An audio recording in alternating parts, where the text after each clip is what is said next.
Hola a todos, muchísimas gracias a los que se van conectando. De verdad que gracias por conectarse de manera puntual, ¿verdad? Que hoy nos espera una gran sesión. Estamos totalmente en vivo. Les damos la más cordial bienvenida. Mi nombre es Juan Carlos Hernández y tendré el honor de coordinar esta sesión mensual referente a mayo. Por parte de la Asociación de Enfermería en Urgencias, Trauma y Desastres, sabrán que cada mes tenemos una sesión mensual en la cual es totalmente gratuita a través de nuestro Facebook, Asociación ENF-UR. Sean bienvenidos todos, por favor, coméntenos en los comentarios, queremos saber de dónde nos acompañan, en qué institución están, su nombre, algo que nos quieran comentar, reaccionen, queremos ver esos corazoncitos, esos likes. Sean todos bienvenidos, ya se van conectando muchos. Muchísimas gracias, de verdad, igualmente a nuestro ponente que ya tenemos el día de hoy, ya listo también. Entonces, sin más ni menos, me gustaría presentar, el día de hoy tenemos, como les comentaba, nuestra sesión mensual referente a mayo por parte de la Asociación de Enfermería en Urgencias, Trauma y Desastres, con el título de Manejo de las vías aéreas en situaciones de emergencia. Y de verdad, para nosotros es un gran honor contar con el doctor Eric Eduardo Ortiz Unzueta. Él es médico con subespecialidad en medicina crítica, con especialidad en medicina de urgencias, con trayectoria de investigación al publicar el libro Signos, Síndromes y Enfermedades, así como colaborador en el libro de urgencias cardiovasculares como herramientas para la solución de problemas médicos en escenarios de urgencia y terapia intensiva. Igualmente, el doctor es docente en la UNAM. Actualmente es médico adscrito a la terapia intensiva del IMSS, UMAE, Lomas Verdes. Médico adscrito también en la terapia intensiva del Hospital San José Satélite, Estado de México, que por cierto les mandamos un gran saludo. Bueno, también el doctor es muy mediático y eso es muy bueno. Le encanta compartir su conocimiento a través de su canal YouTube, doctor Eric Ortiz Ursueta. Igualmente en Facebook, que doctor espero y nos comentes un poquito al final, más acerca de esta página que se llama Signos, Síndromes y Enfermedades. Así lo encuentran a través de Facebook. Así que vayan a darle like, vayan a seguirlo. Y pues bueno, doctor, de verdad que muchísimas gracias por acompañarnos. El foro es todo tuyo. Vamos a estar nosotros atentos si hay alguna pregunta, alguna duda que podamos apoyarte, doctor, para poderla solucionar totalmente en vivo. Bienvenidos todos y adelante, doctor. Muy buenas tardes a todo el auditorio. Antes que nada, quiero agradecerle a los organizadores de hacerme la cordial invitación ahorita para estar en este día, para poder presentarles un tema que es muy importante, que es el manejo de la vía aérea en situaciones de emergencia. Como bien ya me mencionaron, soy médico adscrito de la terapia intensiva en la UMAE de Lomas Verdes de traumatología y ortopedia. Y bueno, por ahí también andamos en el Hospital San José Satélite, en los turnos contrarios a la UMAE. Entonces, sin más por el momento, vamos ahorita a enfocarnos a la presentación del día de hoy. Me gustaría que todo el auditorio que nos esté acompañando el día de hoy, si tienen alguna duda o alguna cuestión, algún comentario, voy a hacer como intersecciones para que podamos ser un poquito más didáctica la presentación y que, pues bueno, podamos también participar y resolver las dudas, ¿no? Que es el objetivo de estas sesiones. Entonces, sin más por el momento, vamos a darle inicio a esta sesión. Entonces, hay que recordar que hay definiciones para hablar de una vía aérea difícil. Puede ser una situación clínica que puede ser anticipada o no anticipada, que presenta alguna dificultad o una falla por un médico anestesiólogo entrenado, incluyendo puede ser con mascarilla, la ventilación con mascarilla, laringoscopía, ventilación mediante la vía aérea supraglótica, intubación endotraqueal y la vía aérea invasiva. Aquí también hacen hincapié que un médico anestesiólogo entrenado debe de tener al menos 2 años de experiencia médica ejercida real y que también la intubación difícil se va a definir como una necesidad de 3 o más intentos o más de 10 minutos para conseguir la intubación endotraqueal. Hay también dentro de la guía ciertas cuestiones que debemos de también determinar de definiciones, que una definición de ventilación inadecuada es cuando no hay un buen intercambio de dióxido de carbono exhalado, que el movimiento torácico no está bien o es inadecuado, cuando no tenemos los ruidos respiratorios presentes o que también son inadecuados, cuando se escuchan estertores o sibilancias o se escucha oclusión de la vía aérea cuando nuestro paciente se encuentra con cianosis, Al momento de intubar, cuando nosotros insuflamos, podemos observar la dilatación a nivel abdominal por el aire gástrico, la saturación de oxígeno inadecuada por el oxímetro de pulso, la exhalación ausente o inadecuada o los cambios hemodinámicos que podemos observar, ya sea la hipoxemia o la hipercapnia. Entonces, hablando de la definición de ventilación difícil con mascarilla facial, es aquella que no es posible proveer una adecuada ventilación, y esto es confirmada por el dióxido de carbono al final de la expiración, por más de los siguientes problemas, ya sea que el sello se encuentre inadecuado, el sello de la máscara, que tenga una fuga excesiva del aire o que al momento en que nosotros la colocamos tengamos resistencia al ingreso o a la salida de aire. Esto es un problema muy común, la mala posición del paciente de los ejes, ya que se puede notar que al momento en que nosotros insuflamos con la bolsa mascarilla de reservorio, tenemos cierta resistencia tanto para hacer la inspiración y podemos observar que también no es un adecuado llenado que nosotros tenemos eh, conforme damos la ventilación a los pacientes. La laringoscopía difícil es una definición de no que se puede visualizar alguna parte de las cuerdas vocales después de múltiples intentos de laringoscopía, que también se presenta muy frecuentemente en las áreas de urgencias y en las áreas de terapia intensiva. Y vamos a ver que la definición de la ventilación difícil por dispositivos supraglóticos, el más frecuente es la mascarilla laringea, es que no es posible proveer una adecuada ventilación por uno o más de los siguientes problemas: que la colocación sea difícil de la vía aérea supraglótica, múltiples intentos, el sello inadecuado de la vía aérea supraglótica, fuga de excesiva de aire y la resistencia de entrada o salida de la misma aire. La definición de intubación traqueal difícil o fallida es aquella intubación traqueal que se requiere de múltiples intentos o que se falla la intubación tras realizar también los múltiples intentos. Frecuentemente se da cuando se intuba esófago, y de una vía aérea invasiva difícil o fallida, que son todas aquellas anomalías anatómicas que reducen o impiden la probabilidad de colocar con éxito una vía aérea en la tráquea a través de la parte frontal del cuello.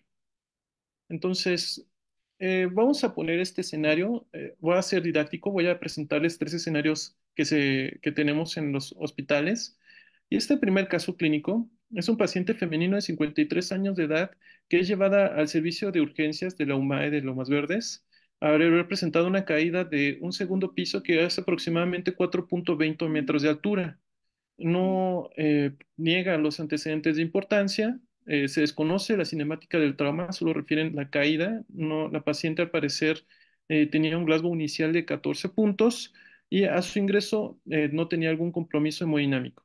Es muy importante que podamos observar en la imagen del lado derecho cómo tiene un collarín rígido, y de hecho la posición es forzada, ya que esta paciente requirió una instrumentación a nivel de C6 y C7 y también de T6 y T7.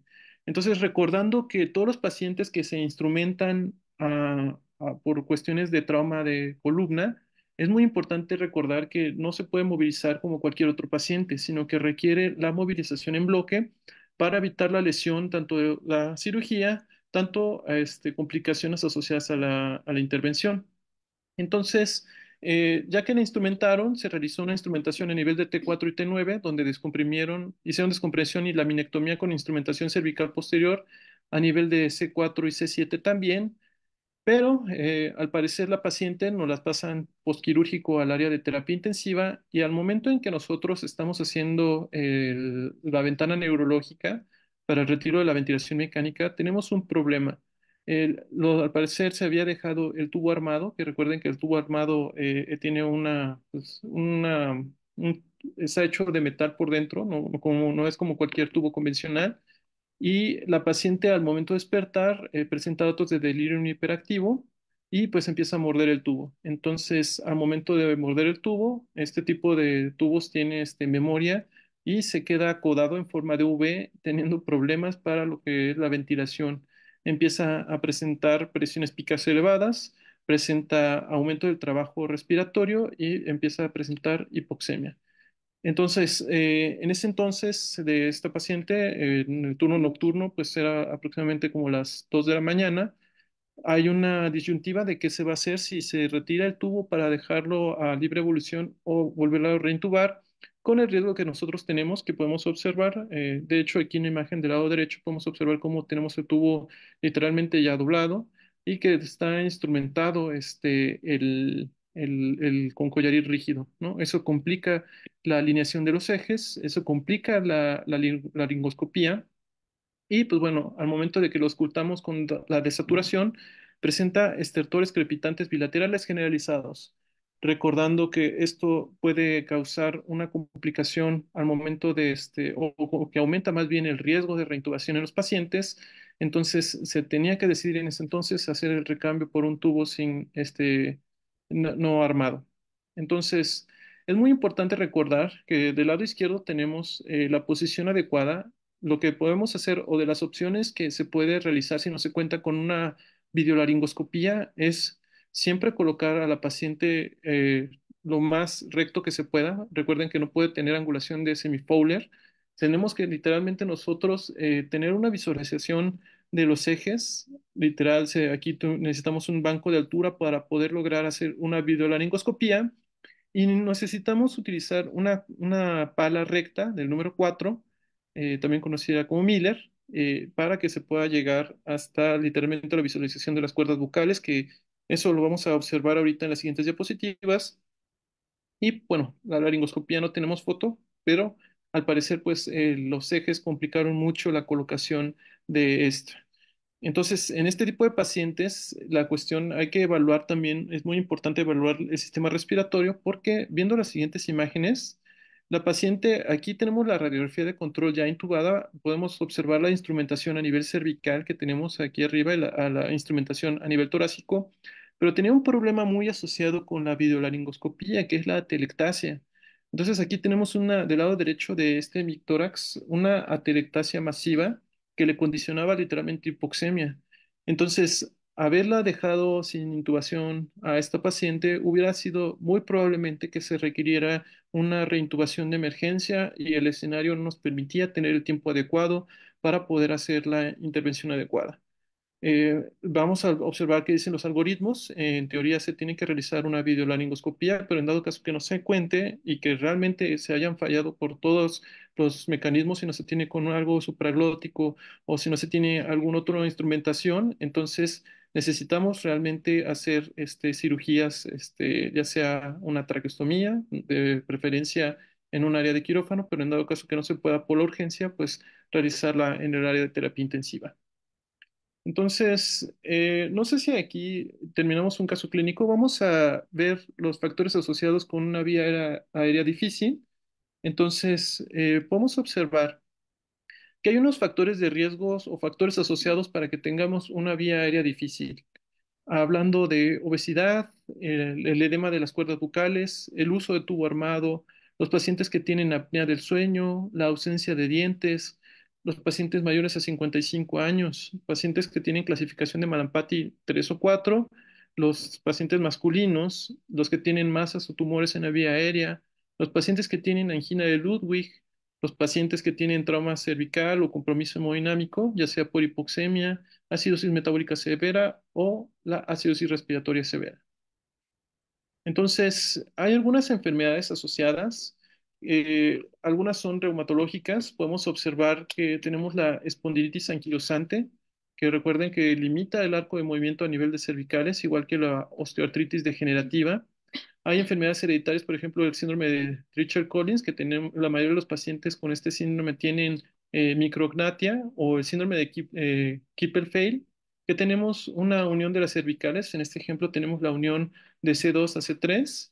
Los pacientitos que tienen el síndrome de Down, que también tienen cuello corto y ancho, que también complica también bueno, la laringoscopía. Los pacientes que también tienen mucopolisacaridosis, limitaciones del movimiento cervical y cuello corto, y los tumores asociados a la vía aérea.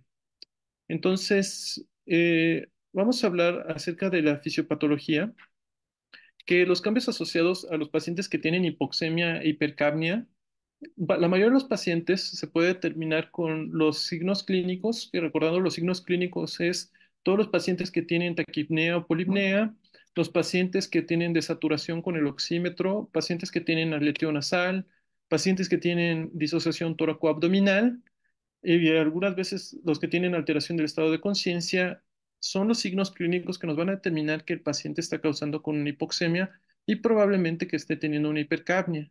También asociados a estos podemos encontrar la hipertensión, puede haber taquicardia o bradicardia y algunas veces arritmias acompañado con alteración de estado neurológico. Entonces, hay otros problemas asociados también a la vía aérea difícil. Recordar que al momento de hacer nosotros la laringoscopía o manejar la vía aérea podemos dar lesión dental, la vamos a lesionar incluso la vía aérea cuando tenemos múltiples intentos. Hace ratito, bueno, les mostré una imagen de una radiografía con una atelectasia, pero también podemos tener este broncoaspiración o broncoespasmo. Si el paciente que se queda con hipoxia, es muy importante recordar que va a tener lesión cerebral por la encefalopatía hipóxica que puede presentar y en los peores de los casos van a presentar paro cardiorrespiratorio y fallecimiento de estos pacientes. Entonces, si ustedes van a realizar una videolaringoscopía, aquí tenemos los ejemplos más frecuentemente asociados, que es la dislocación del aritenoides, que ahorita vamos a ver la anatomía de la laringoscopía, el laringoespasmo, la atelectasia y las lesiones traumáticas. También podemos observar que al momento en de que tiene mal colocado el tubo o que no está bien sellado o que está sobreinsuflado el globo, vamos a tener el edema de cuerdas bucales, que esa es una también de las complicaciones más difíciles de resolver en un área de urgencias o de terapia intensiva. Entonces, ¿cómo vamos a evaluar la vía aérea? Entonces, es muy importante que a su paciente, si se cuenta el tiempo necesario, hacer una buena interrogatorio, hacer un buen análisis de la historia clínica del paciente con sus antecedentes demográficos, la edad, el sexo, de preferencia el índice de masa corporal. Por ahí también comentan si tiene la presencia de barba, también pues es un factor pues, que alto riesgo de que sea una vía aérea difícil. Y hay que también preguntar si hubo antecedentes de una intubación difícil en alguna de las cirugías previas, ¿no? Anatomía de la vía aérea alterada de todos los pacientes que, por ejemplo, ya hayan tenido una traqueostomía previamente, si tienen el síndrome de apnea obstructivo del sueño o los pacientes que presentan o que tienen diabetes mellitus. Entonces, vamos a hablar acerca de las maneras de medir eh, de una vía aérea que al inicial tenemos la distancia interincisivos, que se va a categorizar de cuatro clases. La clase uno es una apertura mayor a 3 centímetros, clase 2 de 2,6 a 3 centímetros, clase 3 de 2 centímetros a 2,5 y una clase 4 menor a 2 centímetros.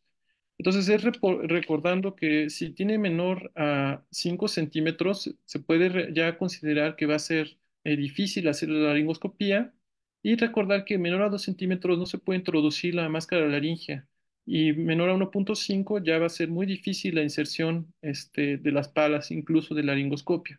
Entonces, al momento de ustedes hacer su valoración, es muy importante anotar así las siguientes características. Van a categorizar cada una de las distancias. Entonces, tenemos también Patiro-Aldrete, también conocida como la distancia tiromentoniana, nada más que esta se divide en tres grados. Un grado uno que tiene una distancia mayor a 6,5 centímetros, que probablemente no vayan a tener ninguna dificultad para realizar la laringoscopía. Un grado 2 donde tenemos una distancia de 6 a 6,5 centímetros, allá se presenta cierto grado de dificultad al momento de realizar la laringoscopía. Y un grado 3 que es menor a 6 centímetros, que va a ser muy difícil o incluso maneja la literatura como imposible. Hablando de la protrusión mandibular, aquí también se divide en tres grados. En grado uno que muerde completamente el labio superior. El grado 2 que muerde parcialmente el labio superior. Y el grado 3 que no puede morder el labio superior. Entonces, al momento en que nosotros hacemos este puntaje, recordar que el grado 2 pues bueno, ya se categoriza como una vía aérea difícil. La distancia esternomentoniana, aquí tenemos un dibujo de cómo se hace la medición, aquí del lado derecho, y también se divide en cuatro grados, un grado uno mayor a 13 centímetros, el grado 2 de 12 a 13 centímetros, el grado 3 de 11 a 12 centímetros y un grado 4 menor a 6 centímetros. recordando que una distancia menor a 12,5 centímetros se va a relacionar con una intubación difícil. La movilidad de la articulación atlanto-occipital también se divide en 4 grados y tenemos que la grado uno va a ser una movilidad mayor a 35 grados que podemos observar aquí en nuestro dibujo del lado derecho. Un grado 2 vamos a tener una reducción de un tercio del movimiento de 12 grados. El grado 3 una reducción de 2 tercios de la movilidad de 6 grados. Y un grado 4 que tenemos una movilidad nula, como el ejemplo que se les dio al inicio de esta sesión. Y recordando que a partir de un grado 3 se va a determinar como una vía aérea difícil para los pacientes. Tal vez una de las clasificaciones más utilizadas en el área de terapia y en el área de quirófano es la clasificación de Malampati, que tiene la utilidad del objetivo de estimar el daño relativo de la lengua respecto a la cavidad oral y que facilite lo que se podría ser desplazado durante la laringoscopía. Aquí se divide en 4 grados y tenemos aquí los ejemplos del lado derecho, donde el grado uno se puede observar el paladar blando, la úvula, los pirales y la pared posterior de la faringe. El grado 2 donde podemos observar que también se ve el paladar blando, la úvula, la parte de la pared posterior de la faringe. El grado 3 que ya nada más se ve el paladar blando y la base de la úvula. Y el grado 4 que no se observa ninguna de las estructuras anatómicas. Entonces, a partir de un Malampati grado 3 pues bueno, ya se va a considerar como una vía aérea difícil. Y la clasificación de Cormac-Lehane, la clasificación de grado uno donde las cuerdas vocales son visibles en su totalidad. Esto nos quiere traducir que es una intubación muy fácil. Del grado 2 que las cuerdas vocales son visibles de manera parcial. Aquí, pues bueno, podría determinarse que va a ser una intubación con cierto grado de dificultad que va a presentar los pacientes. Y en el grado 3 solo se observa la epiglotis. Una intubación muy difícil, pero no imposible. Y el grado 4 que no es posible ni observar la epiglotis, entonces requiere de técnicas muy especiales para poder realizar la intubación endotraqueal. El diámetro del cuello en los pacientes que presentan obesidad, entonces se requiere medir el cuello, pero recordando que un diámetro mayor a 5 centímetros se va a correlacionar con una vía aérea muy difícil. Que tenemos el siguiente ejemplo. Entonces aquí tenemos otro caso clínico que les venimos a presentar el día de hoy, que es una paciente femenino de 48 años de edad, que acude esta paciente al servicio de urgencias por presentar disnea y odinofagia. Ella no tampoco tiene antecedentes crónico-degenerativos, no es alérgica, tampoco tiene antecedente de trauma y al parecer no tiene algo importante en sus antecedentes personales no patológicos. Lo que llama la atención es que fíjense de cómo es el diámetro del cuello. O sea, aquí si podemos hacer la medición, podemos observar que presenta pues una adenomegalia con sospecha de bocio por los antecedentes que tiene de ser femenino de 48 años, se le hace el protocolo diagnóstico y podemos observar que aquí le tomaron una radiografía de tórax. Las pruebas de funcionamiento tiroideo se encuentran alteradas, pero fíjense en esta radiografía cómo tiene desplazamiento de la tráquea. Vamos a observar cómo la vía aérea se encuentra desplazada de manera contralateral hacia el hemitórax del lado izquierdo y que bueno, aquí la parte del cuello pues se ve literalmente la adenomegalia, ¿no? Se hace una sospecha, se realiza un protocolo quirúrgico, la paciente entra a quirófano para determinar si se requiere una tiroidectomía.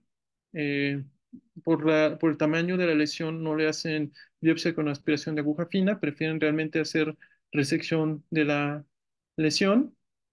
Y vamos a observar que la paciente al momento de hacer la disección del cuello tiene una masa bien loculada, bordes definidos, se hace la resección y bueno, tenemos un carcinoma papilar de tiroides.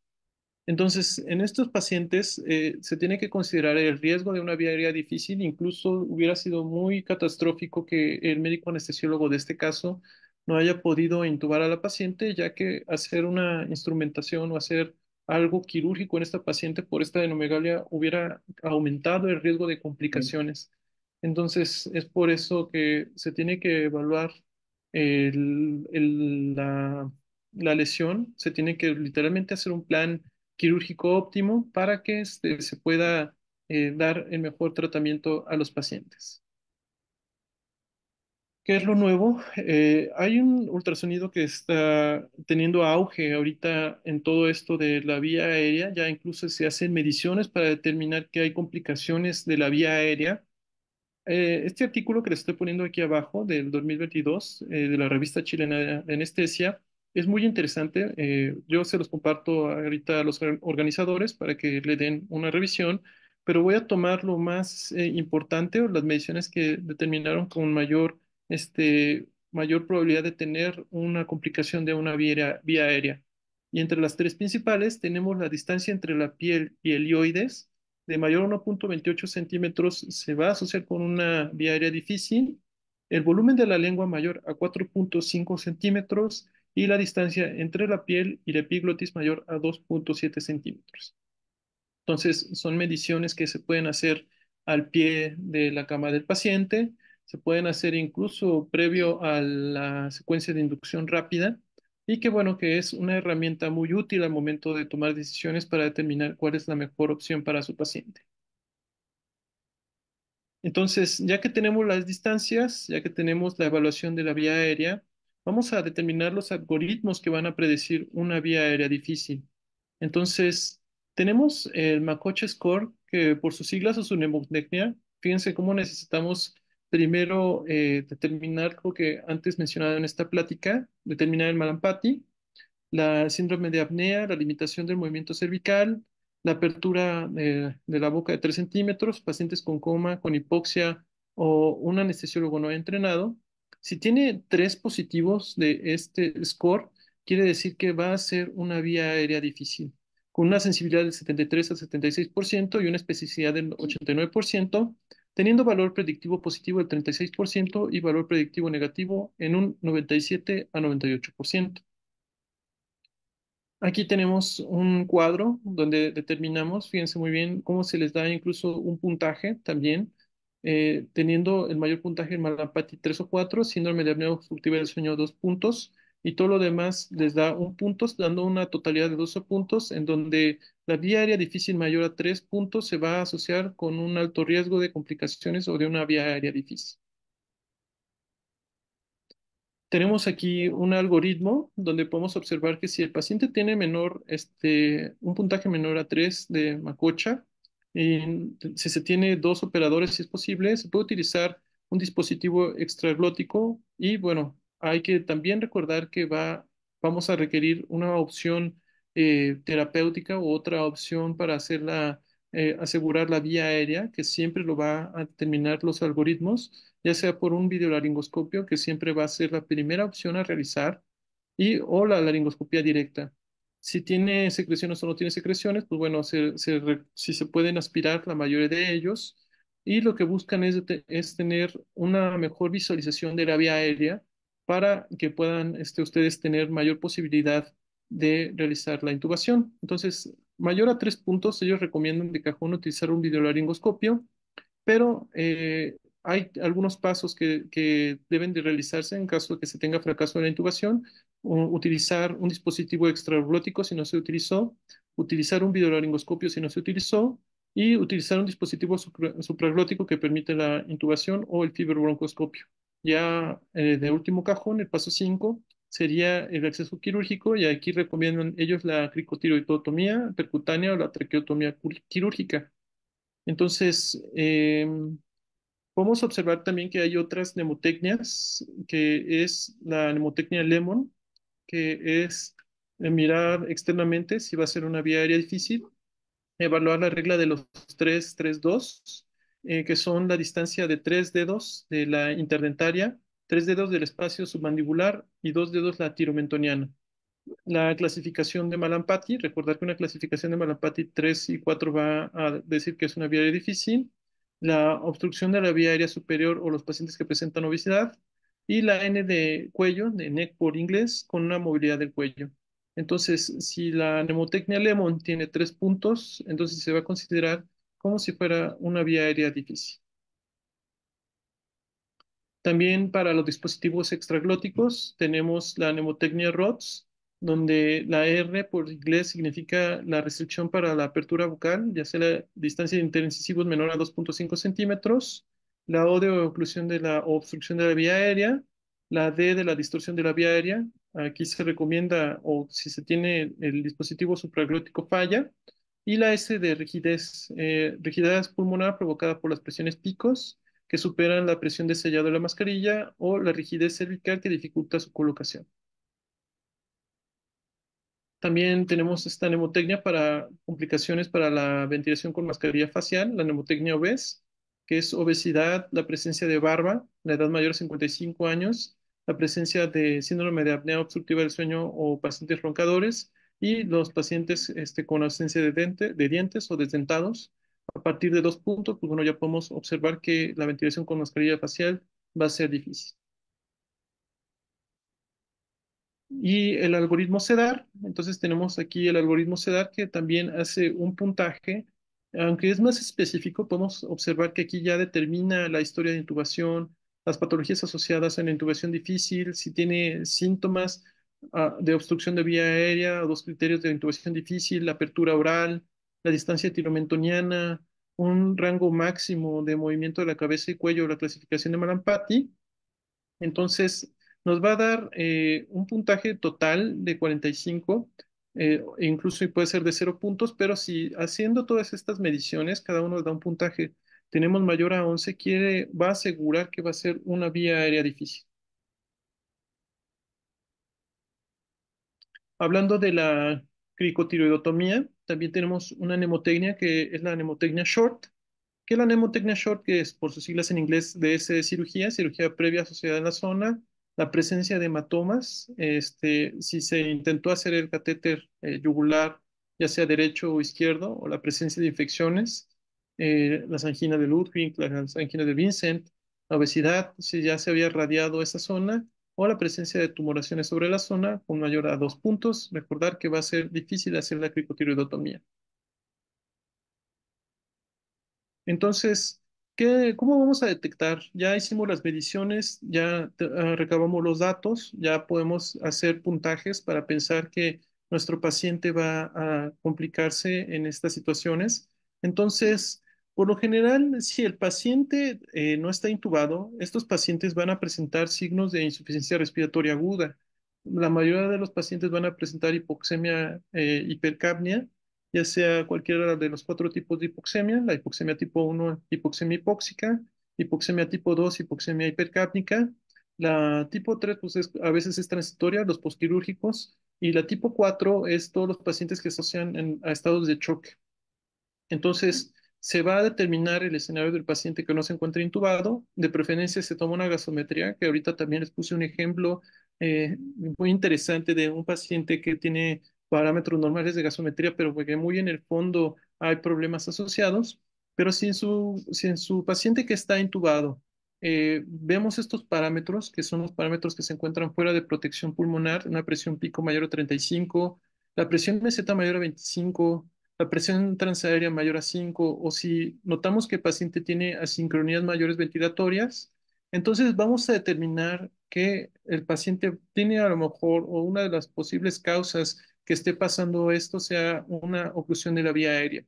Entonces, es muy importante recordar que los pacientes debemos de tener un conteo desde cuando se inició la intubación, incluso sería lo óptimo determinar cuántos días lleva intubado, porque, pues bueno, recordar que tener el dispositivo, que tener el tubo endotraqueal en las cuerdas bucales, pues, también condiciona si está mal posicionado al edema de cuerdas bucales. Entonces, aquí tenemos otro ejemplo, que es una pacientita igual de 38 años. Tenemos con diagnóstico de gran quemado, podemos observar que tiene más del 35% de superficie corporal total quemada de segundo grado y que, pues bueno, tiene quemadura de la vía aérea. Pero recordemos que en estos pacientes, por lo general, presentan un deterioro respiratorio muy súbito y que muchas veces se tiene como que la duda de determinar si realmente tiene quemadura de la vía aérea. Entonces, ¿qué es lo que nosotros hacemos? Se toma una gasometría arterial y se trata de tomar una gasometría venosa. En esta gasometría arterial, fíjense muy bien, a pesar de que el pH se encuentra normal, 7,34, PCO2 de 38, la presión de oxígeno está baja, es de 71 milímetros de mercurio.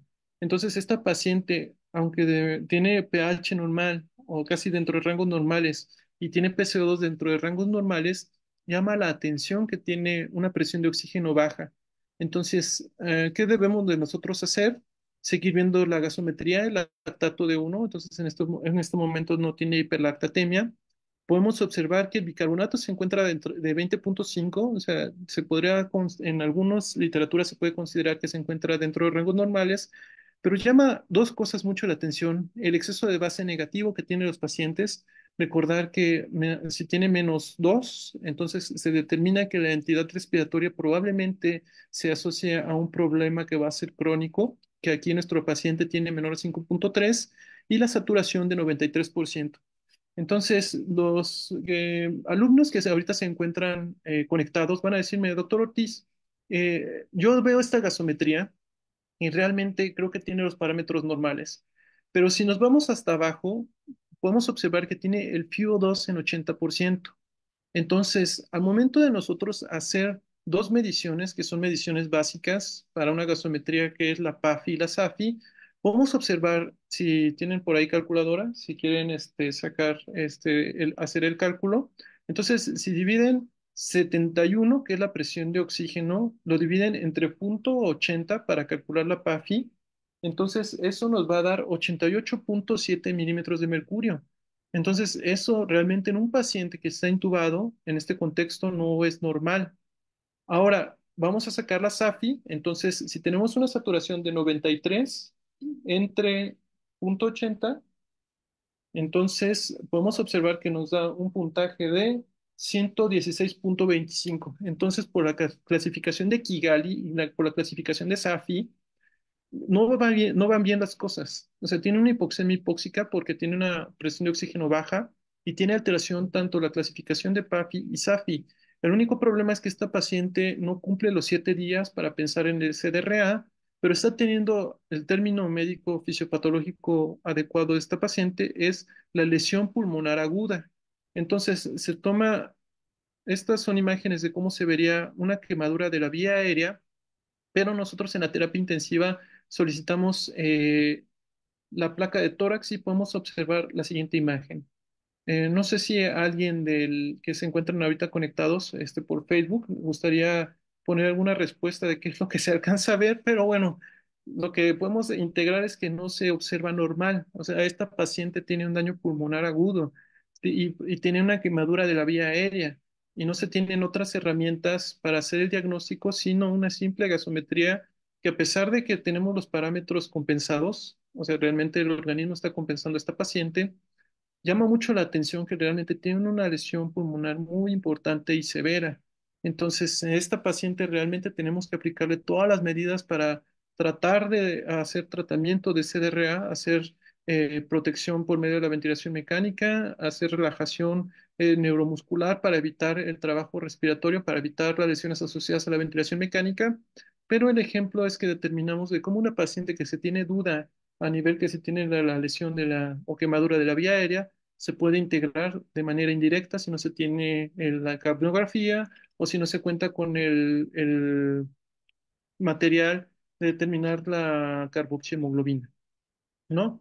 Entonces, ya vamos casi a la recta final de nuestra plática.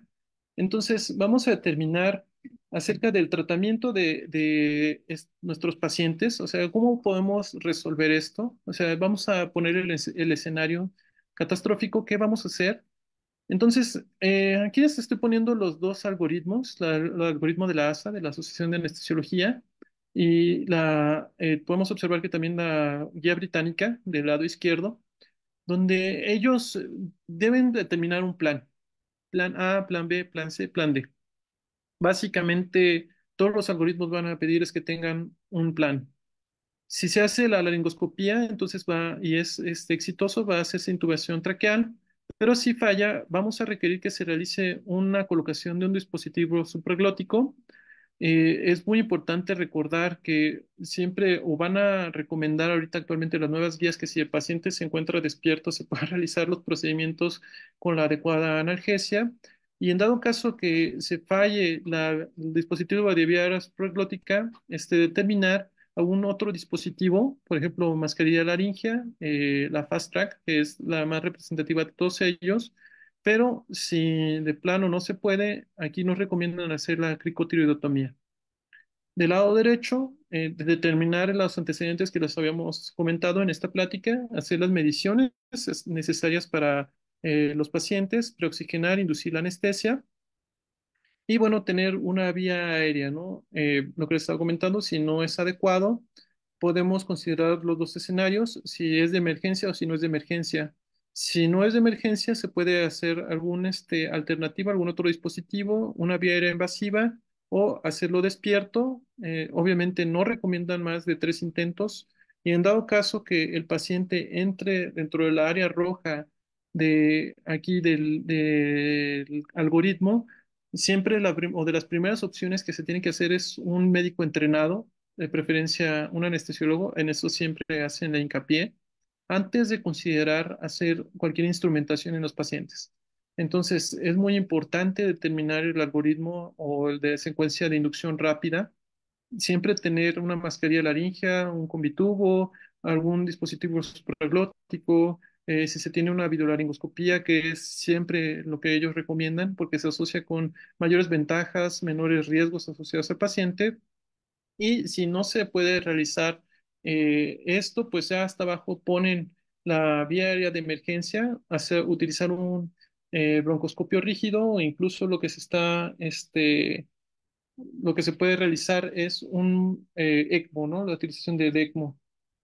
Entonces, vamos a ver la siguiente. Entonces, por ahí hay nemotecnias. La nemotecnia asociada a estos pacientes es SOFAME, pero se traduce en que se tenga el equipo adecuado de monitorización, la preoxigenación, la posición adecuada del paciente, incluso sedarlo. Si se puede realizar anestesia local, también es recomendable. El uso de oxígeno suplementario y la cardiomonitorización continua con oximetría de pulso continuo. Entonces, siempre es muy importante tener todos los dispositivos antes de hacer un manejo de la vía aérea, tener todo el equipo necesario, incluso el equipo de aspiración que se tiene que tener a la mano, los tubos necesarios, las palas necesarias para, en dado caso que se llegue a tener o considerar que la vía aérea esté muy anterior o que tengamos complicaciones con alguna de las palas. Entonces, hay maniobras que se pueden utilizar para liberar la vía aérea. Les estoy poniendo estas tres, las más frecuentemente asociadas, que es el levantamiento del mentón con empuje de la mandíbula. Entonces se agarran los cóndilos de la mandíbula, se intentan subluxar y posteriormente se hace la abertura de la vía aérea. Esto con el objetivo de alinear los ejes. Se puede utilizar la maniobra de Selig, la manipulación laringea externa, oclusión del esófago, o la maniobra de Burp, que es empujar los cartílagos. Entonces, eh, Burp es por su mnemotecnia de back upright pressure. Eh, Aquí podemos observar del lado derecho cómo se realiza. Se realizan primero hacia atrás, hacia arriba y posteriormente hacia el lado derecho del paciente. Entonces, esta posición o estas maniobras se utilizan, como les había comentado, para alinear la vía aérea. O sea, el objetivo es poder visualizar la vía y, bueno, recordar que las líneas que se pueden tener es la oral, la faringe y la laringe y que tenemos también la maniobra de Selig, que ha sido ya previamente utilizado, incluso la literatura maneja que fue utilizado en 1961 y que consiste en una presión firme sobre el cartílago cricoides con la finalidad de evitar la regurgitación del contenido gástrico y y su consecuente aspiración. Eh, Tenemos también las hojas de laringoscopía. Recordar aquí les puse, aunque sea un poquito didáctico, la C, o sea, es curva, Macintosh, hoja curva. Y recordar que la hoja Macintosh va a llegar a la parte final de la bayécula, a diferencia de la Miller, que va a ser una hoja recta. donde su parte final debe llegar al tubérculo de la epiglotis. Entonces, vamos a observar unas imágenes. Ahorita, esta es la anatomía normal de una laringoscopía. Aquí podemos observar la vallécula, aquí podemos observar la epiglotis, el tubérculo de la epiglotis donde tiene que llegar la hoja recta y aquí podemos observar las cuerdas bucales. Tenemos también aquí abajo la tráquea, los cartílagos, el receso piriforme. Pero ¿qué es lo que pasa si podemos observar cuando ya hay complicaciones? Aquí podemos observar cómo se deforma la anatomía, cómo no es como se observa en nuestro diagrama. Vamos a poner más ejemplos. Entonces, fíjese muy bien cómo se observa solo un punto real de la vía aérea, ¿no? Edema de cuerdas bucales severo en estos pacientes. Tenemos aquí, fíjense muy bien, aquí tenemos otro ejemplo, hasta dónde se observa el orificio para que entre el tubo endotraqueal. Y bueno, aquí también podemos observar que la epiglotis estorba y que solo se llega a observar un punto muy pequeño. Entonces, estos escenarios es muy frecuente que se encuentren luego. Se sospecha que pues, no hay ningún problema, pero después que se reciben la guardia o después de que van integrando con el paciente, lleva más de 15 días intubado y al parecer hay rotura del globo o que podemos observar que el paciente lo muerde o que por cualquier razón lo aspiraron mal o el paciente se lo trata de arrancar, pues entonces y al momento que hacemos la videolaringoscopía, podemos observar estos escenarios. Entonces, aquí podemos observar cómo tenemos una hoja curva. Aquí cómo vamos a ver cómo empieza la colocación. Es muy importante que se tenga la visualización de los ejes que se ha insistido. Va a ser de izquierda a derecha. Incluso fíjense cómo el mango en estas imágenes lo agarra hasta abajo. Ya eso depende de la técnica del médico, eso va a depender el adiestramiento de las escuelas, pero en estas imágenes recomiendan que se agarre en la base para que se tenga mayor fuerza y que bueno, lo que les había comentado, que llegue a la parte final de la vallécula para que al momento de levantar, pues se observe las cuerdas vocales, ¿no? Y ya puedan ustedes insertar su tubo. Y bueno, esta se podría decir que es de las maneras más tradicionales, las maneras más clásicas para hacer la intubación endotraqueal.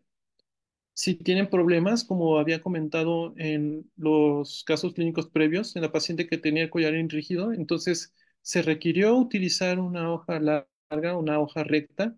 Entonces, fíjense que a diferencia de la hoja larga o la hoja recta, no vamos a entrar del lado derecho del paciente, sino que vamos a entrar deslizándonos a través de la base de la lengua. Vamos a observar la epiglotis, observamos el tubérculo y literalmente lo que nosotros vamos a hacer es agarrar la epiglotis, el tubérculo, para poder visualizar directamente las cuerdas bucales. Son las técnicas que se tienen que realizar. Incluso también por ahí en los pases de visita siempre se hace la pregunta de dónde tiene que llegar la parte final de cada una de las palas. Y bueno, es muy importante recalcar que pues cada una tiene una posición y cada una tiene un manejo específico dependiendo de su vía aérea. En el caso de la paciente no había opción para utilizar una curva, se requería una recta del número 4, la cual nos permitió hacer la visualización directa. Algunos maestros no les gusta por la lesión de la vía aérea, incluso se les hace, les cuesta un poquito más trabajo la técnica, pero bueno, con adiestramiento y con realización de manera frecuente, pues se puede tener el mismo éxito. ¿Qué otras alternativas podemos tener? En este caso, de las imágenes previamente, que nosotros observamos que tenemos el edema de las cuerdas bucales y que nada más se observa un punto, una de las opciones que podemos realizar, que se cuenta en casi la mayoría de los hospitales, es la colocación de un buggy. Entonces, en lugar de colocar el tubo con la guía, podemos utilizar el buggy. Literalmente se inserta donde se observa el punto de las cuerdas bucales. Como es rígido, se pasa de una manera un poquito más sencilla, se puede literalmente deslizar con ligeramente mayor facilidad, a diferencia del tubo con la guía, y posteriormente, ya que se asegura que el buggy está dentro de las cuerdas bucales, entonces ya se puede considerar colocar el tubo endotraqueal. Entonces es una de las opciones que se pueden realizar.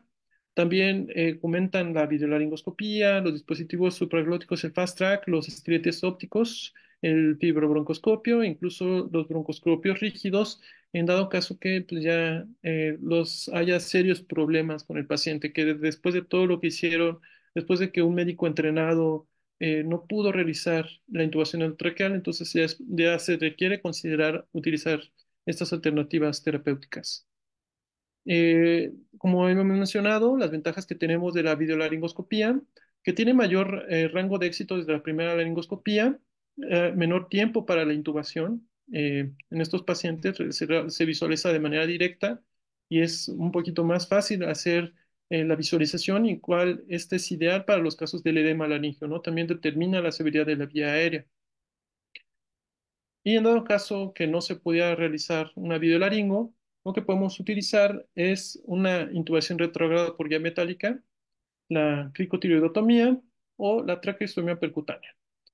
Ya esto se requiere mayor entrenamiento, se requiere realmente que se tenga todo el material quirúrgico en dado caso que se tenga que hacer una instrumentación abierta y no es recomendable. A la mayoría de los pacientes se tiene que pasar a quirófano y se tiene que tener el personal entrenado para todo esto.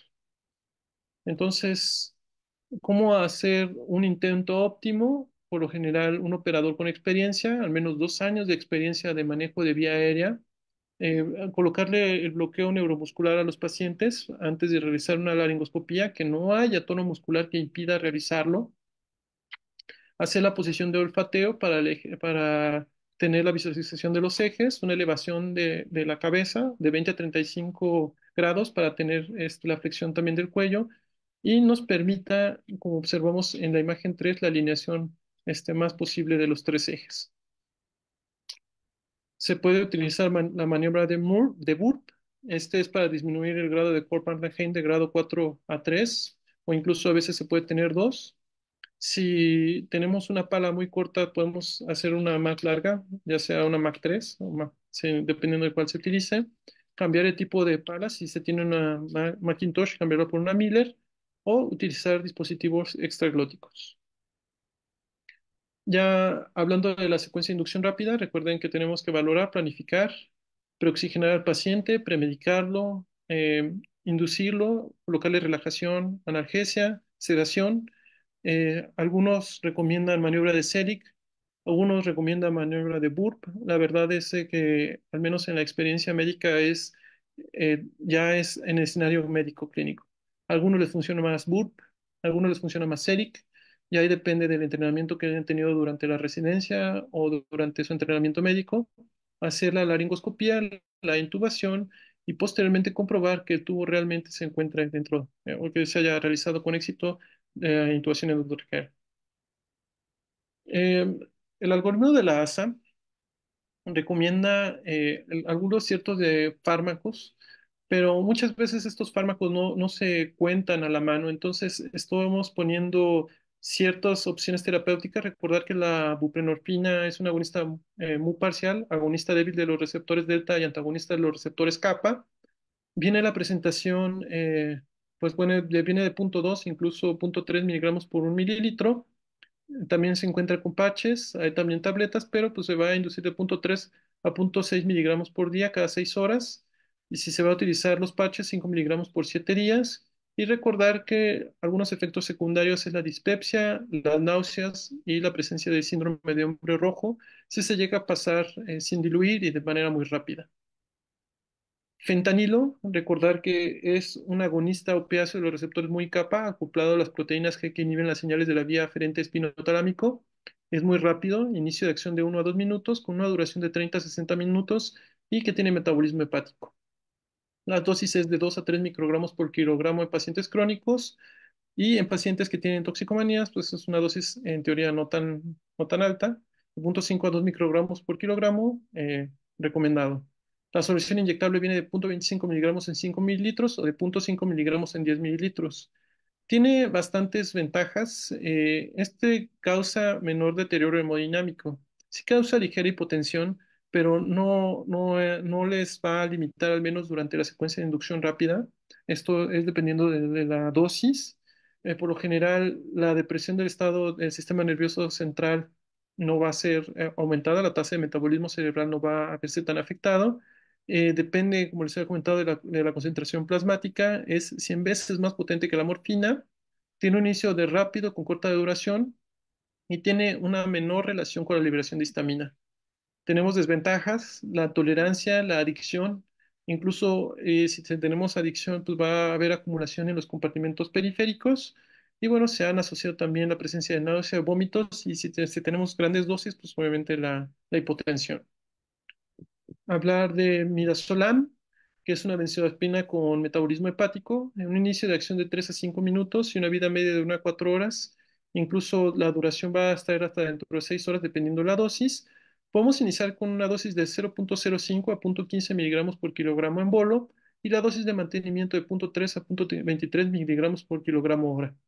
La presentación que viene es la solución intravenosa de 15 miligramos sobre 3 mililitros y los efectos secundarios que vamos a tener es la de depresión respiratoria y las desventajas es de que, bueno, al momento de retirarlo de los pacientes para hacerlo de la ventana neurológica, va a requerir un poco más de tiempo para que se despierten sus pacientes.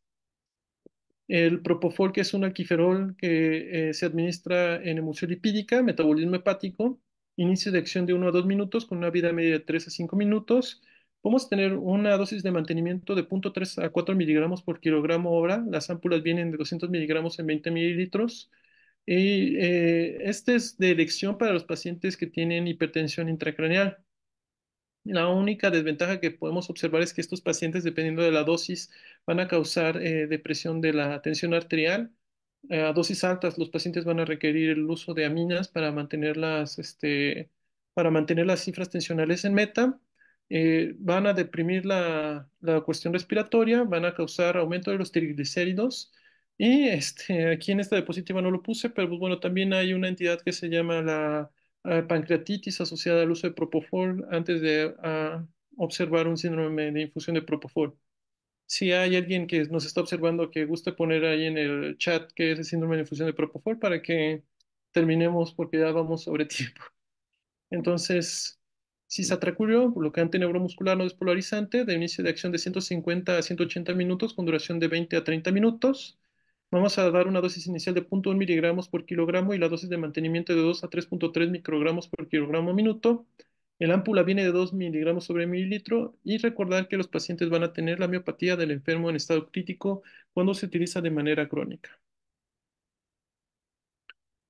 Becuronio. Entonces, Becu también es un bloqueante neuromuscular no despolarizante que inhibe la transmisión de impulsos neuromusculares al unirse de manera competitiva a los receptores nicotínicos por acetilcolina situadas en la placa motora. Este tiene un inicio de acción de 150 a 200 segundos, una duración de 20 a 30 minutos y se elimina a nivel hepático y renal en 20%. Es casi la misma dosis de 0,1 miligramos por kilogramo y la dosis de mantenimiento de 0,8 a 1,2 microgramos por kilogramo minuto. Las ámpulas vienen de 4 miligramos. Este tiene la ventaja que tiene antagonista al Sugamadex. Y bueno, también recuerden que nos va a presentar la miopatía del enfermo en estado crítico. Rocuronio, también no despolarizante, un bloqueador neuromuscular que actúa compitiendo con los receptores colinérgicos de la placa motora terminal. Inicio de acción también de 150 a 200 segundos con duración de 20 a 30 minutos. Y la eliminación también es hepática y renal. La misma dosis, nada más que aquí la ámpula viene de 50 miligramos en 5 mililitros y también tiene la ventaja que se utiliza como antagonista del Sugammadex. Y bueno, que ya para casi terminar nuestra sesión del día de hoy, los signos de alarma por intubación fallida. Entonces, si ustedes intuban al paciente, lo primero que ustedes van a observar o que se requiere observar aparte de los focos auscultatorios, la cámara gástrica, la ausencia de patrón o la ausencia de aire en el tubo endotraqueal o columna de aire que también nosotros le llamamos. Si al momento de insuflar podemos observar que el abdomen se distiende o que empieza a tener residuo gástrico, ausencia del murmullo vesicular o que realmente la oximetría va bajando de manera inmediata, el paciente no tiene en una adecuada posición el tubo. Entonces, es muy importante, se pueden realizar dos cosas. Algunas escuelas, algunos médicos, prefieren dejar el tubo en el esófago y utilizarlo como guía para no meterlo ahí y posiblemente hacer la colocación de un segundo tubo. Eh, Praxis no muy recomendable, se requiere, como les había comentado, experiencia en ello. se realiza. Algunos comentan, algunos médicos comentan que incluso les es de utilidad para saber dónde no colocar el segundo tubo. Y lo que nosotros podemos observar es los tardíos es la mediastinitis. Entonces, mediastinitis, lesiones de la vía aérea, que también podemos llegar a tener en estos pacientes, por lo general van a observar que el tubo va a tener restos de sangre, que pues es lo esperado si tenemos la lesión de la vía aérea. Incluso el recuperar al paciente de la saturación, podemos todavía determinar cierto punto de hipoxemia, porque recuerden que al momento en que nosotros metemos de manera abrupta la presión positiva, los alvéolos no están adaptados a tanta presión positiva. Este proceso de readaptación alveolar, pues bueno, en teoría tendría que ser transitorio, pero es muy importante siempre que se intube a un paciente determinar una gasometría arterial. Es imperativo siempre que se va a tomar su radiografía de tórax de control y bueno, hacer siempre que se tenga estas cuestiones, anotarlo muy bien en el expediente. Porque recuerden que en la historia de estos pacientes es el antecedente de vía aérea difícil. Y al menos en la praxis médica es muy difícil que el paciente o que el familiar diga, no, es que sabe que costó trabajo hacerle manejo avanzado de la vía aérea a mi familiar. Entonces, es muy importante recalcarlo. ¿Por qué? Porque puede ser que el paciente vuelva a estar en una cirugía o una entidad que requiera una intubación endotraqueal y pues bueno, ya como hemos observado, aumenta el riesgo. Y ya para terminar, se puede confirmar por capnografía, por broncoscopio, por ultrasonografía, e incluso por radiografía, pero pues bueno, esa ya es material para otra plática. Entonces, esta es mi última diapositiva. No sé si ahorita tenemos alguna duda, alguna pregunta. Voy a dar unos minutitos para resolverlo. No sé si por ahí pudieran abrir el micrófono o si pudiera leer algunos de los comentarios de los alumnos que ahorita nos están acompañando. Muchas gracias, doctor. Pues andan algo tranquilos. A ver, colegas, por favor, coméntenos alguna duda, algún comentario. De verdad, pues agradecemos mucho al doctor de que pues nos está dando este espacio, ¿no? Porque no, normalmente, pues bueno, su agenda apretada. De verdad que agradecemos mucho y valoramos este espacio, así que pues aprovechemos, aprovechemos. A ver, aquí llegó una de nuestro querido compañero Iber Morales, que nos dice, ¿en una vía aérea difícil existe alguna fórmula para selección de tubo traqueal o cómo se puede seleccionar y cómo saber a qué número quedará el tubo? Muy bien, esto es algo muy interesante. Por lo general, los tubos están enumerados. Ahora no puse una diapositiva con la numeración del tubo endotraqueal. Por lo general, al momento de visualizar la laringoscopía, al pasar el globo de insuflación, se comenta que el tubo se encuentra a 20 centímetros de la distancia. Lo clásico o lo óptimo es 22 centímetros, de 22 a 24 centímetros de la arcada dentaria. Lo real o la manera en que nosotros podemos saber es dependiendo de la estatura del paciente. Pacientes de manera empírica de unos 60 se recomienda que se deje de 21 a 22 centímetros. Pacientes un poquito más cortos, incluso se requiere que se dejen 21 centímetros. Nada más que tenemos, o esa medición va a costar incluso trabajo cuando se tiene un aumento del grosor de la lengua, porque recuerden que la lengua pues también requiere medirse por ultrasonido, que les puede aumentar, requerir 2 centímetros más la colocación del tubo endotraqueal. ¿Por qué? Porque obviamente es mayor trayecto que se requiere. Una fórmula en específica no hay, se requiere la visualización, se requiere que ustedes hagan mediciones a través del ultrasonido para que puedan utilizar este diámetro para determinar que va a ser una vía aérea difícil y que va a requerir un poquito más de centímetros adentro de la arcada dentaria del paciente. Otra cuestión que ustedes pueden determinar es por ultrasonido, ya que se intubó. Entonces, determinar realmente que el tubo, hay una cámara o hay una ventana donde realmente se observan las cuerdas bucales y que el tubo endotraqueal pase el globo y pues se recomienda mínimo 1 centímetro que se deje de espacio, tanto protección para las aspiraciones que se va a realizar durante la terapia, tanto el paciente pues no se lo arranque. No sé si por ahí resolví el comentario, pero bueno, yo les facilito el artículo de ultrasonido de la vía aérea, que al parecer a mí se me hizo muy completo y muy interesante. Perfecto, doctor. Muy claro, muchas gracias. Vamos a esperar si hay alguna otra pregunta. A ver, somos 80 conectados. eh, o todos sabemos todo. Todo nos quedó claro, doctor. No, es que realmente hablar de esto pues es un Más tema un bien, yo poco creo. difícil, ¿no? O sea, si realmente, si hablarlo de una laringoscopía normal, a veces como que las relaciones anatómicas cuesta trabajo, o buscar un escenario difícil o que se enfrenten a un escenario difícil, créanme, y por lo general, no siempre, pero es casi a altas horas de la noche, a las 2 3 de la mañana que llegan y híjole, bueno, es más frecuente, me ha pasado más frecuente en la noche que en la mañana. Entonces, estas cuestiones o estas mediciones que les oferto el día de hoy, creo que son mediciones o que pueden ser algoritmos que pueden utilizar en la praxis diaria de cualquier hospital, incluso preoperatorio, que pues podrían ayudar mucho al momento de la toma de decisiones, ¿no? Claro que sí, doctor, justamente. Nos dice igualmente Iber. Muchas gracias, doctor. ¿Alguna bibliografía recomendada? Eh, Pues mire, la bibliografía recomendada, las pongo en las diapositivas, les voy a hacer llegar la presentación para que la tengan y que puedan, que la puedan tener. Entonces es muy importante que pues que la revisen cada una de las bibliografías que tenemos. Eh, lo que les había comentado también acerca de que el momento de tomar decisiones de la lengua, hay cierta medición también que se puede utilizar de la talla en centímetros más 4. No sé si eso también pudiera ofertarle al paciente. Entonces se hace la medición de cuánto mide más 4 y pues un aproximado es de lo que se tiene que dejar el tubo. En la praxis médica realmente es mucho el miedo de que se deje muy afuera el tubo.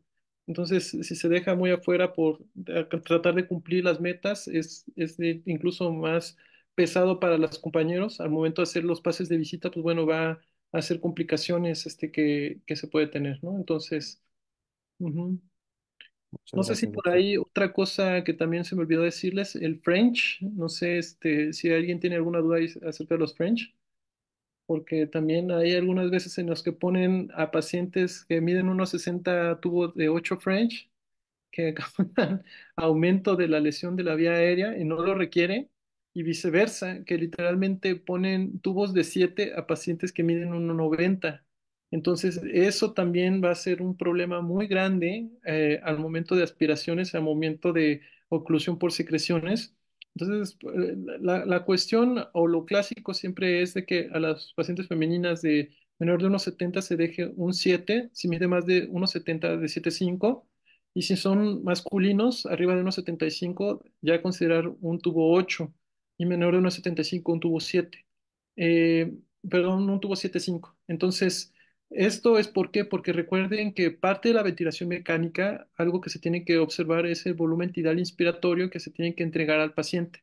Entonces, tubos muy pequeños hacen que aumente de manera indirecta o que requiera mayor esfuerzo, mayor presión para lograr el volumen adecuado.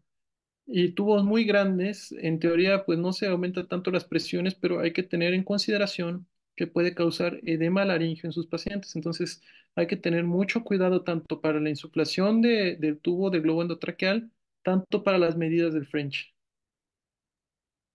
Perfecto, doctor. Y justamente Leti González nos pregunta en cuanto al peso, una persona obesa, con obesidad.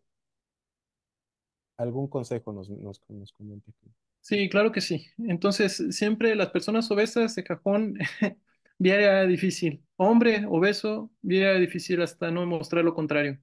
Recomendación es siempre tener tubo, de preferencia un tubo grande de 7,5 a 8,5, tener pala recta, pala curva, ya les había comentado la diferencia de cada una de las palas, y en dado caso que ya haya tenido un antecedente, porque estos pacientes, los obesos, se asocian con síndrome de apnea obstructiva del cuello, la videolaringoscopía. Realmente, ¿por qué? Porque al momento de hacer con la pala de laringoscopio, necesitan una mayor fuerza para poder levantar la epiglotis o hacer el movimiento, el desplazamiento de la lengua. Entonces, si los pacientes no están, bueno, si los médicos no están acostumbrados a hacer las laringoscopías en los pacientes con obesidad, van a ver que van a requerir un poquito más de fuerza y eso lesiona las vías aéreas, ¿no? Entonces, siempre es muy importante hacer las mnemotecnias que les había comentado en esta presentación, y lo más importante que deben realizar es tener siempre a alguien experto en la vía aérea difícil, o sea, detectarlo y tener las herramientas necesarias en dado caso que se requiera hacer una segunda o una incluso tercera opción de manejo de vía aérea. No está mal, realmente yo siento que uno de los objetivos de estos seminarios es compartir el conocimiento. Estoy abierto realmente a que si tienen algunas dudas, me escriban al canal.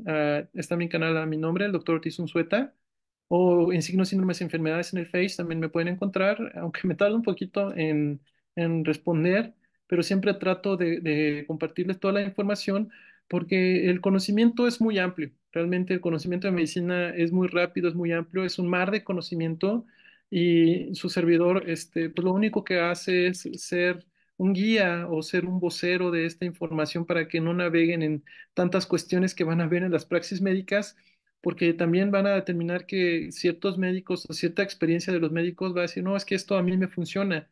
Y el arte de la medicina yo creo que es siempre tener el resultado de tener éxito en curar al paciente o darle el mejor manejo que se requiera, ¿no? Entonces, no hay cuestiones cuadradas de, no, es que esto tiene que ser así. Si algo me ha enseñado ahorita la praxis médica es de que mientras las cosas le salgan bien, aunque no sean adecuadas o no sean las mejores ortodoxas, es una buena respuesta para sus pacientes. Que no se desanimen, que si tienen algo que comentar, pues estoy abierto a que ustedes puedan retribuirme. Casi no grabo porque por cuestiones de tiempo, literalmente voy corriendo, voy de un lado a otro como cualquier médico, que creí que iba a trabajar menos de que dije, no, ya cuando sea adscrito va a ser más fácil, no voy a tener más tiempo, pero ahora creo que tengo menos tiempo que cuando era residente, irónicamente, ¿no? Pero bueno, no sé si hay Y algún otro comentario más. sí, justo nos dice Shara Contreras, a ver, doctor, barajéamela más despacio, tu red social, ¿cómo se llama, doctor? Pues mis redes están, o sea, tanto Instagram, tanto TikTok, están como mi nombre, el doctor Eric Ortiz Unzueta, está ahí. Y en YouTube también está como doctor Eric Ortiz Unzueta. Y como mi página del Facebook estoy como signos, síndromes y enfermedades. Entonces, el objetivo de las plataformas es dar difusión al conocimiento y pues bueno, ya hace tiempo pues estaba haciendo videos largos, ahorita no he podido sentarme a grabar, pero siempre intento hacer como mini clips para dar información muy específica que no se puede dar en una plática larga, ¿no? Hay ciertos cuadros de la medicina o hay cierta información de la medicina que requieren unos minutos para hacer énfasis específico de cada una de las secciones que los autores tratan de facilitarnos para adquirir el conocimiento médico. Excelente, doctor. La verdad es que sí nos encanta tu contenido. Todos vayamos a seguir, por favor, al doctor Eric Ortiz Unzueta. Y pues esperemos, doctor, seguir teniendo grandes colaboraciones como esta, que de verdad es un honor escuchar pues toda la experiencia que tienes y conocimiento, doctor. Y pues te soltamos porque yo espero que tengas chofer, doctor, y te vayas durmiendo en el camino porque no sé a qué hora duermes, pero de verdad que muchísimas gracias, doctor Eric. No, gracias por la invitación, estoy muy agradecido por esta oportunidad. Saludos a todo el auditorio y pues no es un adiós, es un hasta luego. Yo sé que pronto vamos a volver a tener otra sesión para los alumnos y pues con gusto se prepara y con gusto si tuvieron dudas de esta presentación o de esta plática, se les hace llegar el material, ¿no? No hay problema. Muy bien, muchas gracias. Escuchamos al doctor Eric Ortiz Unzueta con la sesión mensual referente de mayo, manejo de las vías aéreas en situaciones de emergencia. Y de verdad, pues para nosotros fue un honor tenerlo con nosotros, doctor, de parte de la Asociación de Enfermería en Urgencias, Trauma y Desastres, y a todos los tu auditorio también en tus redes sociales que compartiste el live. Muchísimas gracias por acompañarnos, doctor, y pues esta es tu casa. De verdad que muchas gracias y esperamos colaborar muchísimo en un futuro próximo, doctor. Nos vemos pronto. Hasta luego, doctor. Hasta luego, adiós a todo el auditorio. Nos vemos pronto. Bye. Muchas gracias.